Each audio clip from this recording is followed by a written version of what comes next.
iyi mwumva ni radiyo ijwi ry'Amerika ivugira Washington DC mu Kirundi n'Ikinyarwanda.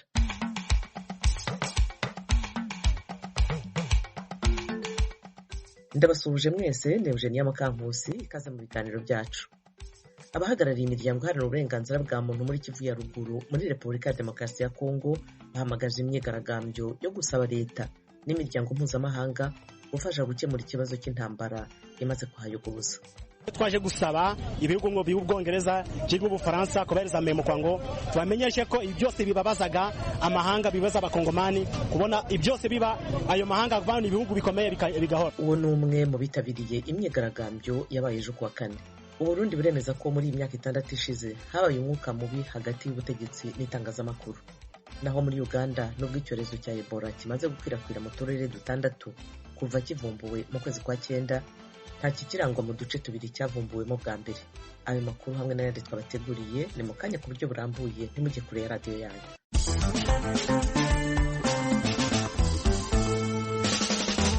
Turahera ku makuru avugwa hirya no hino ku isi. Buri wa kane wa nyuma w'ukwezi kwa 11 buri mwaka, imiryango y'Abanyamerika n'inshuti zabo baraterana bagasangira amafunguro aba yateguwe. Niko byagenze no ku munsi w'ejo uzwi nka Thanksgiving, aho bicara bagashima Imana bakibukiranya ibyo yabakoreye. Thanksgiving ntabwo ari umunsi mushya ku Banyamerika kuko uyu munsi batangiye kwizihiza ahagana mu myaka y'1600. Nibyo timu ishimwe atugezaho. Uyu munsi ku Banyamerika benshi Thanksgiving yabaye nk'umuco wo gusangira. Uyu mwaka Ijwi ry'Amerika ryagiye muri leta ya Florida mu gace kitwa Hope Sound. Mu rugo rwa Jen na Kilky Hannes bateguye amafunguro basangiye n'imiryango yabo n'inshuti. Ibi ni ibintu byahozeho ari nk'umuco iwacu. Mama wanjye yahoraga abikora. Muri uyu muco w'Abanyamerika igishuye kiba ryo funguro shingiro, aho udashobora kwibeshya na gato ku byo Abanyamerika hafi ya bose bariye ku munsi nk'uyu. Mu ngo zimwe na zimwe hano muri Amerika uburyo bukoreshwa bifurizanya kugira umunsi mwiza, ubwo ndavuga wa Thanksgiving, bakura akagufwa mu gituza cy'igishuhe baba barimo gufungura gafite ahantu habiri ushobora gufata n'undi muntu mugakurura. Hannes arasobanura uko bigenda. Umuntu umwe afata uruhande rumwe, undi urundi, noneho mugakurura. Iyo gacitse cyangwa kavunitse, usigarana agace kariho akagufwa hejuru karambaraye, uwo niwe wifuriza abandi umunsi mwiza. Ku munsi nk'uyu kandi ikindi kintu kitabura ku meza y'Abanyamerika ni isosi ikoze mu bwoko bw'inkeri babanza guteka igihe gito, nyuma bakazisya agahu kazo kamaze kuvaho. Ibirungo bakoresha bateka nubwo hari aho byaba bihuriye n'iby'abandi benshi, ntibibujije kuba hari abakoresha ibishobora kuba bitandukanye n'iby'abandi bitewe ahanini nuko wifuza uko amafunguro yawe amera. Ubundi hakaba n'abakora umutsima cyangwa umugati ukoze mu mbuto zera ku biti by'imikindo. Kilky Hannes n'umugore we Jane barasobanura neza impamvu uyu munsi wa Thanksgiving ari umunsi udasanzwe mu buzima bwabo. Kuri njye, Thanksgiving ni umunsi wo kuba hamwe n'umuryango wanjye, nkatekereza ibintu byose naba naragiriweho umugisha mu buzima bwanjye. Bagiriwe umugisha ku buryo buhagije wo kuba turi kumwe kandi dufite n'abandi bantu. Urabizi ko hari abatakiri kumwe n'ababo.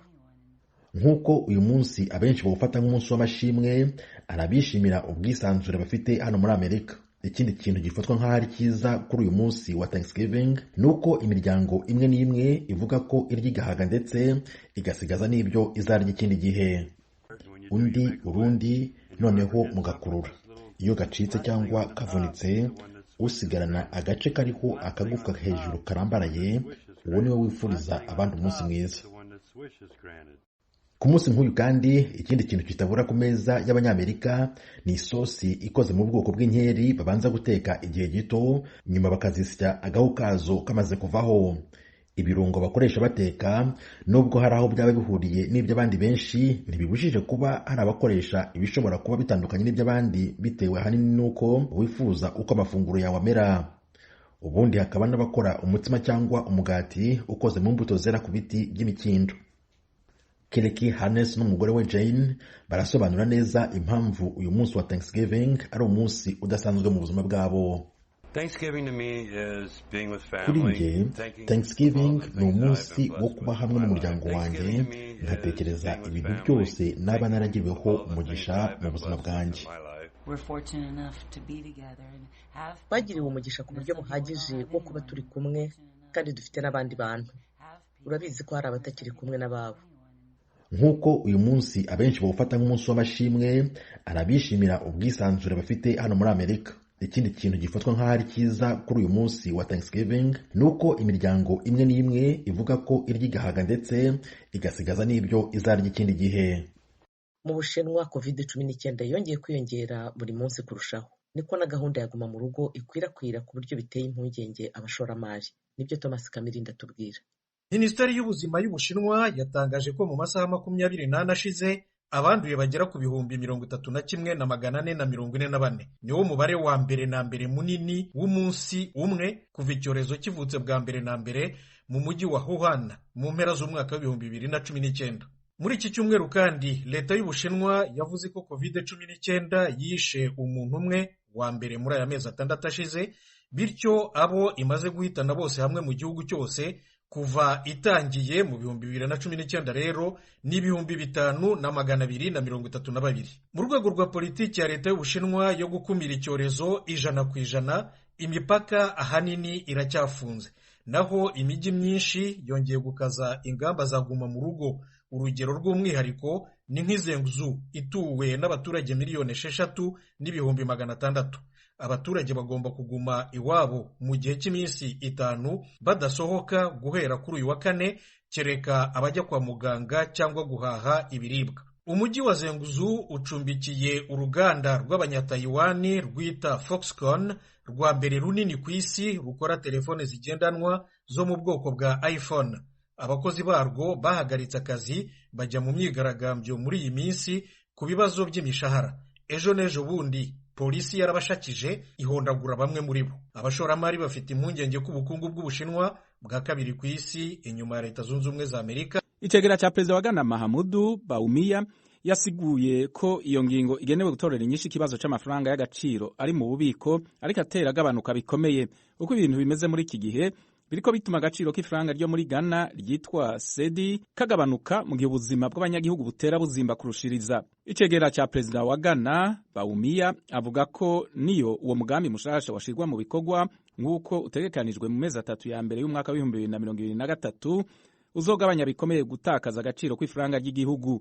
gukoresha inzahabu vyotuma kugena ifaranga ry'igihugu rivunjwa mu madora bitagira ingaruka igaragara ku bitoro, mu gihe abanyagana batoba bagikeneye amafaranga y'agaciro kugira bagurire hanze ibitoro. uwo mutegetsi avuga ko ingingo yo gukoresha inzahabu mu kugura ibitoro ari hinduka rikomeye cyane.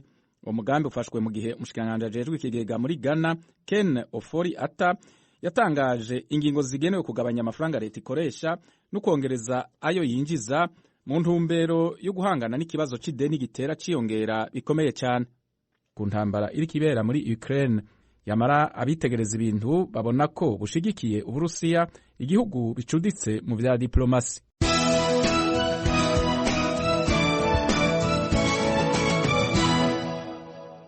noneho ku mugabane wa Afurika, Ghana ifite imigambi yo kugura ibitoro ikoresheje zahabu aho gukoresha amadolari. Fidel Niyongabo. Icegera cya Perezida wa Ghana Mahamudu Bawumia yasiguye ko iyo ngingo igenewe gutorera inyishu ikibazo cy'amafaranga y'agaciro ari mu bubiko ariko atera agabanuka bikomeye. uko ibintu bimeze muri iki gihe biriko bituma agaciro k'ifaranga ryo muri Ghana ryitwa cedi kagabanuka mu gihe ubuzima bw'abanyagihugu butera buzimba kurushiriza. Icegera cya Perezida wa Ghana Bawumia avuga ko niyo uwo mugambi mushasha washirwa mu bikorwa nk'uko utegekanijwe mu mezi 3 ya mbere y'umwaka wa 2023 uzogabanya bikomeye gutakaza agaciro kw'ifaranga ry'igihugu.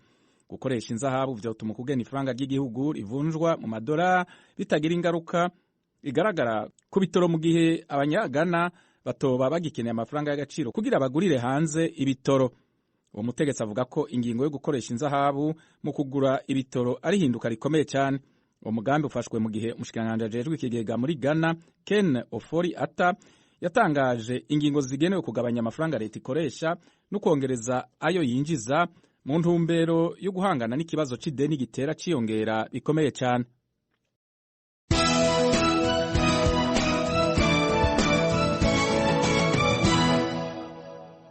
Barakoze bagenzi bacu Fidel Nyongabo na Thomas Kamirindi kuri aya makuru hirya no hino ku isi. Ni kuri radiyo yanyu Ijwi rya Amerika, mu kanya turajya mu karere k'ibiyaga bigari bya Afurika.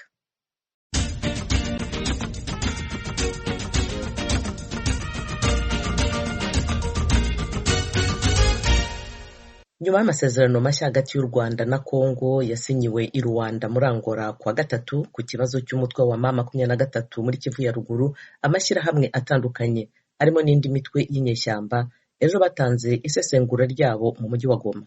Ariya Sankadarius araduha inkuru irambuye. Aha masezerano mashya yarashyizwe icyizere mu buryo bwose bwo kugarura amahoro mu burasirazuba bwa Congo. Niba bamwe muri bo bakekaga ko ari cyo gisubizo kinini mu gukemura iki kibazo, abandi barabona ko ari ikinamico cy'umwaka wa 2013 bongeye gusubiramo. Joseph Kitaganya ni umusesenguzi wigenga wa societe civile, yishimiye guverinoma areba ko itangiye kwita ku bibazo by'abaturage bo mu burasirazuba bw'igihugu. Yongeye ko ibyo bakoze i Rwanda bidahagije, akabasaba ko M23 ishira ku mugaragaro icyo ipfira na guverinoma.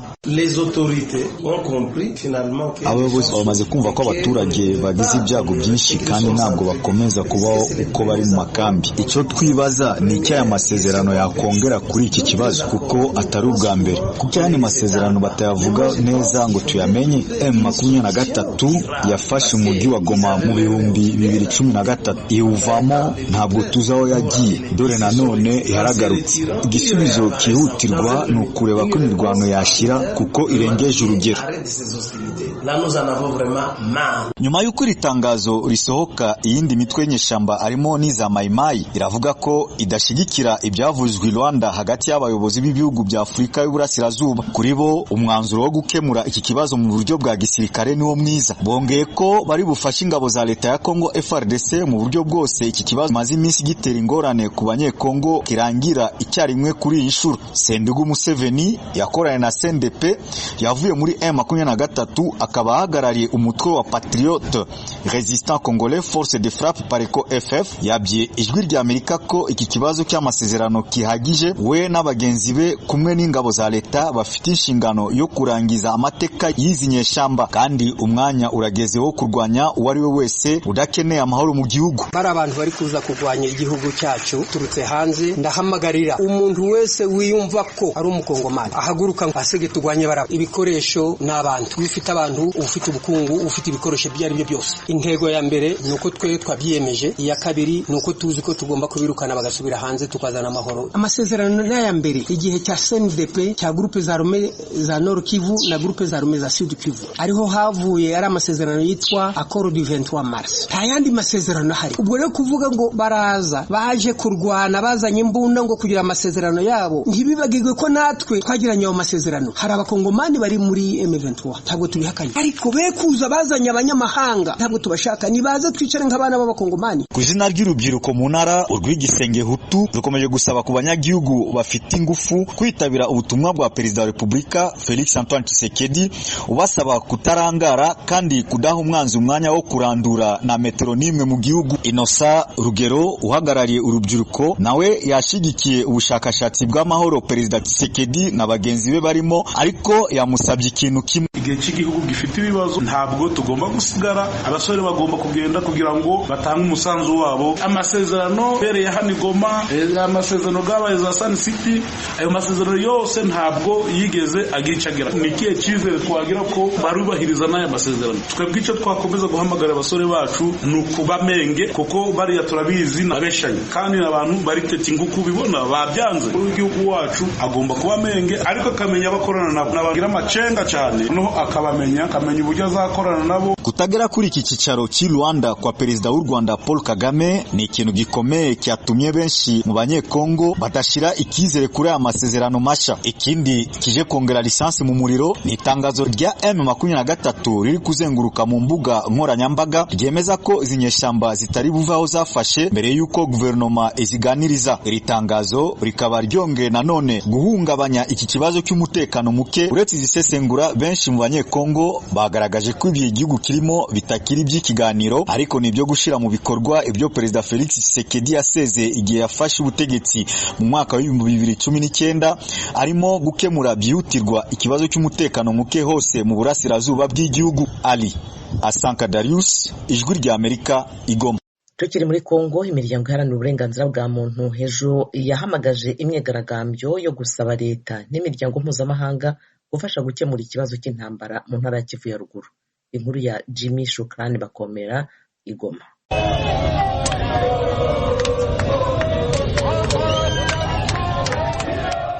Urwo rusaku rw'abaturage bibumbiye mu mashyirahamwe arengera uburenganzira bwa muntu ndetse na za societe civile zo muri Kivu ya ruguru, aho bari mu myigaragambyo mu gitondo cya kare cyo kuri wa kane hano mu mujyi wa Goma. Iyo myigaragambyo yakozwe mu rwego rwo guhamagara ubuyobozi bwa Repubulika ya Demokarasi ya Kongo gukora ibishoboka bukarangiza intambara irimo kuba mu burasirazuba. Turasaba imiryango mpuzamahanga gutegeka u Rwanda gukura abasirikare barwo bishyira muri M23 bateze intambara muri Kongo, cyane cyane muri teritwari ya Rucuru na Nyiragongo. Birahagije kandi turarambiwe. Ayo niyo magambo twasomaga ku mabendera y'abaturage benshi biganjemo abamotari ndetse n'imiryango ya societe civile baturutse mu turere twose tugize intara ya Kivu ya ruguru na Ituri, bari baherekeje abayobozi babo ku rwego rw'intara. Imyigaragambyo yatangiriye ahitwa Rond-Point Signers saa 3 za mu gitondo, yerekera hafi n'umupaka w'u Rwanda na Kongo, aho bagendaga ku maguru urugendo rw'iminota 45 berekera ku biro by'Ubwongereza mu burasirazuba bwa Kongo. Bakiyagera basomye ibaruwa ikubiyemo ubutumwa batanga ku bihugu bitandukanye harimo Ubwongereza ndetse n'Ubufaransa. Biragaragara ko imiryango mpuzamahanga ishigikiye abari kuduteza iyi ntambara muri Kongo kuko nta kibikoraho. Twebwe abaturage nta na rimwe tuzahwema gufatanya n'ingabo zacu FRDC muri iyi ntambara. Imirambo yose tuzayishyira ku mutwe w'umuryango mpuzamahanga kuko bigaragara kufatanya n'umwanzi. Nyuma yaho berekeje ku byicaro by'Ubufaransa muri Kivu ya ruguru biri hafi n'ikigo cya gisirikare muri Goma, aho batanze ubundi butumwa cyane bagategeka ubuyobozi bwa Repubulika y'u Rwanda ndetse na Uganda gukura ingabo zabo ku butaka bwa Kongo. Turasaba kandi ko u Rwanda na Uganda bafatirwa ibihano bikomeye kuko ariyo ntangiriro y'umutekano muke muri Repubulika ya Demokarasi ya Kongo kuva mu myaka 25 ishize. Ku ruhande rw'abaturage bari bifatanyije na za societe civile bavuga ko barambiwe umudugararo muri Kongo itezwa n'imitwe yitwaje intwaro, nta gikorwa ku ruhande rw'imiryango mpuzamahanga. Igihugu cya Kongo cyangwa mu burasirazuba bwa Kongo bukunze kuba agressé cyangwa kuntu u Rwanda rudutera buri munsi ako runyuriye mu cyo bita M23. Ni umunsi rero bityo twaje kudepoza memo kugira ngo twereka amahanga gose ibihugu byose bigahora bikaraba bino byose biri kunyura muri abantu bari gupfa, abantu bari basaziye mu ntambara bagasazira mu makampi. Byo twaje gusaba ibihugu ngo by'Ubwongereza cyangwa Ubufaransa kubereza memo kwango tubamenyeshe ko ibyose bibabazaga amahanga bibaza abakongomani kubona ibyose biba ayo mahanga vana ibihugu bikomeye bigahora. Turi hano kudenosa complicité internationale ya iriya mapeyi ya Conseil de Sécurité ya Nations Unies yavuze ngo M23 ifiti maarme kurenga MONUSCO na kurenga FARDC yacu. Ndago turi kubyumva kuko M23 bavuze ngo bari bakongomani. Kubera iki bavuze ngo bagiye ku mazungumuzo? Turi kubona Rwanda jo nakuya jipresenter i Rwanda izabishura cyane. Jean-Claude Bambaze, umuyobozi wa societe civile muri teritwari ya Rucuru, avuga ko yashimishijwe no kubaho kw'ibiganiro hagati ya Kongo n'u Rwanda. Kuri we icyangombwa nuko ibyo biganiro bidashobora kubangamira abakongomani muri rusange. Tumepokea hiyo message na furaha kubwa sana. Twishimiye ubwo butumwa cyane ko tumaze imyaka myinshi mu ntambara, cyane cyane iwacu muri teritwari, ariko abari mu biganiro bamenye ko n'ibindi byabaye ntibyagira icyo bigeraho. Turasaba ko kuri inshuro byose byashyirwa mu bikorwa. Wamekamata kama vile maazimio katika hiyo mkutano. Iyi myigaragambyo yabaye mu gihe umutekano muke ukomeje kugaragara muri teritwari ya Rucuru, aho abarwanyi b'umutwe wa 23 barwanya leta ya Kongo bakomeje kwigarurira uduce twinshi turi muri ako karere. Tubamenyeshe yuko muri iyo myigaragambyo hatagaragayemo ibikorwa by'ubugizi bwa nabi nk'uko bisanzwe biba muri Goma. Polisi y'igihugu yabashije kurinda bari bayirimo kugeza basoje, aho buri muntu yerekeye mu kazi ke nk'ibisanzwe. Jimmy Shukrani Bakomera, Ijwi ry'Amerika, Igoma.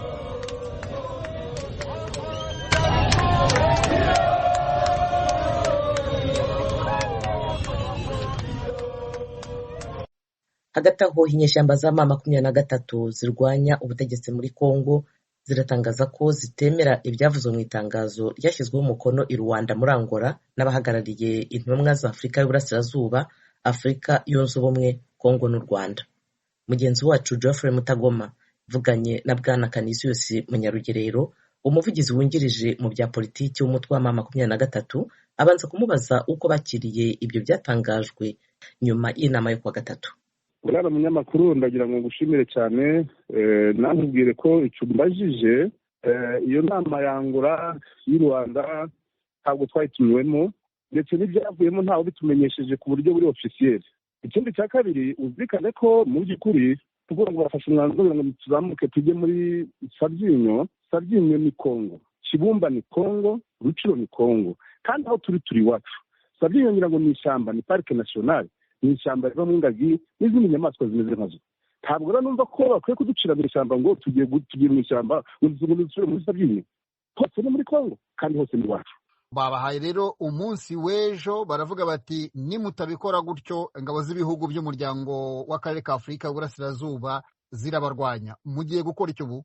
Bwana munyamakuru, ndagira ngo uwo mutwe izo ngabo z'umuryango w'ingabo z'Uburasirazuba EAC naho ndashidikanya ko zikwiye kuza zirwanya FDLR zakoze ishyano. Twebwe mu Ventura nta muturage twishe, nta mahano twakoze. Barasaba kurwanya bakoze amahano barwanya mu Ventura. Ikindi cya kabiri, mu Ventura turi iwacu ku butaka bwacu. Abakoze amarorerwa barasimbuka bagafata twebwe. Icya gatatu, urabizi ko mu Rwanda muri 1994 hapfuye imbaga y'abatutsi miliyoni saga. Abo bantu bose bapfuye amahanga arebera ku manywa y'ihangu izuba riva. Uyu munsi nibo muryango n'ubundi uzaza uze kuturwanya, mpamya ndashidikanya ko n'ubwo bajya gukora jenoside ya kabiri. Ariko babivuze nubwo bwose wibaza ibyo bibazo, bavuze yuko nimutubahiriza kiriya cyemezo cyo kurekura aho wavugaga ko muri iwanyu mugasubira. Iyo uvuga ngo ngaho witiwacu uracyashidikanya ko hano turatari iwacu, uradushidikanyaho. None se niba udushidikanyaho, waba udushidikanyaho ukemera FDLR? Ikibazo ntabwo ari ibyo nemera, jewe ndavuga uko wabivuze, kubera yuko ndanga kugira ngo byitwe ko ari njye wabivuze, ko ni wowe ubivuga gutyo kandi urabyemeza, kandi ibyo uvuga ubifitiye impamvu. Uri muri Congo, uvuga ko ufite n'icyo urwanira, ahubwo genda kubaza bariya baravuga bati niba utavuye aho ngaho, niba umutwe wa M23 utavuye aho ngaho, turashyiraho imbaraga za gisirikare. Uriya munsi babahaye nugera mutarahava bakabarwanya, murakora iki? Turapfa. Ubwo niba dushobora kuzaturisa tubeho. No kuvuga rero ko mwiyemeje kuhaguma igishaka kibi. None se ubundi kuhava napfa yo umwanzuro wakabaye mwiza